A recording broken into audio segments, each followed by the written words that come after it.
Good afternoon. Phil Lindemann, Krystal, 93 News.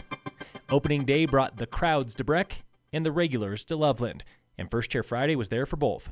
Booting up at Loveland was Sean from Berthoud. We love Loveland. Loveland's small, it's rootsy, it holds snow for a long time, it's got a fun Colorado crowd. Booting up with Dad was young snowboarder Audrey. I'm excited to work on my tricks and getting on new lifts and stuff.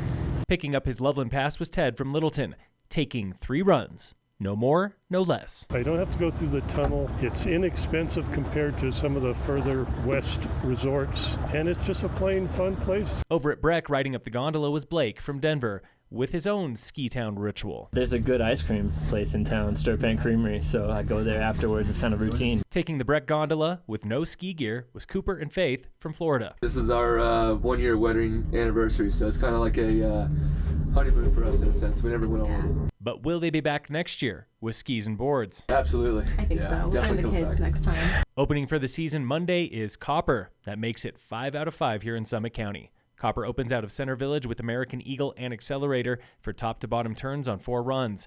Woodward will have a terrain park at the top of Eagle. First chair, 9 a.m. Monday. Team Breck is celebrating 50 years this winter.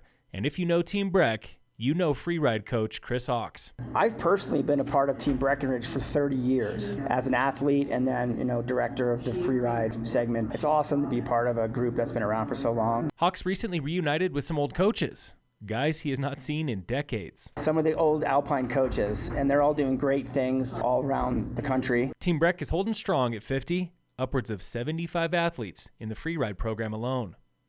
There was a time when skiing was literally setting the world on fire. One of the skiers in the 70s lit himself on fire and then proceeded to hit a big jump. That was Josh Haskins, director for this year's Warren Miller flick, All Time. We could never get away with these days. Yeah, you better believe Warren Miller got away with a lot. So did his athletes. And those old forgotten clips get new life in All Time. Scott Schmidt, Glenn Plake, Doug Coombs, those guys pushing the envelope when skiing was otherwise a bit tame. All Time is showing at Warren Station in Keystone tomorrow, 3:30 and 7. Local movers and shakers were under the spotlight yesterday at the Summit Foundation Philanthropy Awards. Breckenridge Grand Vacations won Outstanding Business. Dr. Charles Lackey was named Outstanding Citizen. He co-founded the Summit Community Care Clinic and recently retired.